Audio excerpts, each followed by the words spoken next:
Hey everyone, and a very warm welcome to Cognito Key. Today, we're going to talk about a secret hero in the world of electronics. It's the reason all our high-tech gadgets get the clean, stable power they need to work their magic. Have you ever stopped to think about that? Why the power your phone needs is so different from what runs a giant industrial motor? It really all comes down to getting that electricity super clean and stable, which is a way bigger challenge than you'd think. Okay, so here's the main goal. For so much of our tech, we have to take the alternating current, or AC, that we get from our wall sockets and turn it into the steady, smooth, direct current, or DC, that our electronics actually run on. And that whole conversion process, that's called rectification. But there's a catch. A simple conversion doesn't give you that perfect flat line of DC power. Nope. Instead, you get something called pulsating DC. You can think of it like DC that still has this little AC heartbeat left in it, a ripple.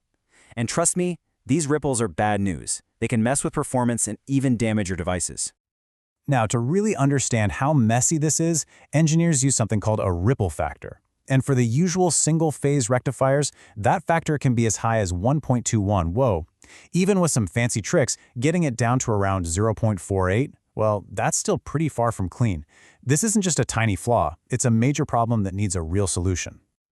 So this is the battle we're looking at. On one side, you've got this jumpy, unstable DC, and on the other, the dream, a perfectly smooth, stable current that lets our electronics perform exactly as they should. So how do we get from here to there?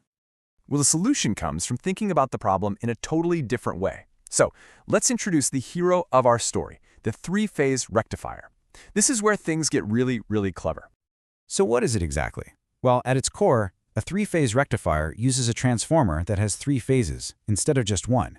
By taking power from these three overlapping AC waves, it can create a DC output that is just so much smoother.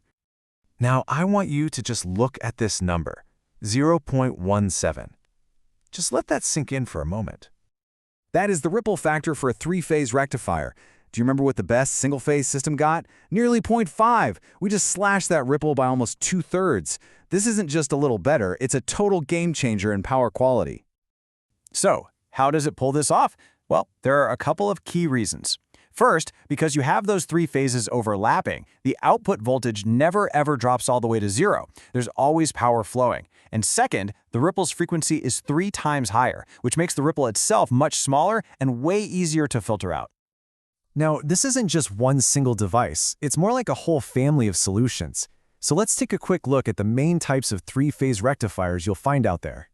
The family starts with the simple half wave, which uses 3 diodes. But for even more stability, you have the full wave and bridge types, which double the diodes to 6. And while they both give you an incredibly smooth output, that bridge design has a special advantage that makes it the most popular choice of all. In fact, the bridge rectifier is pretty much the go-to choice in the real world. Why? Because it's super efficient and it doesn't need a special kind of transformer. So you'll find it in all sorts of industrial and power applications. So let's bring this all home. What's the final takeaway? Why is three-phase the undisputed champion when it comes to clean power? It really boils down to this. The DC output is just way smoother from the get-go. The ripple factor is massively lower, and those little ripples that are left over, they're at a higher frequency, which means they're easier and cheaper to get rid of. All of this adds up to one thing: better, safer, and more reliable performance for all our electronics. And that leaves us with a really fascinating thought. We saw that going from just one phase to 3 gave us this huge jump in power quality. It really makes you wonder, what could we do with even more phases? What does the future of power conversion actually look like? If you found this explanation helpful, please do subscribe to Cognito Key.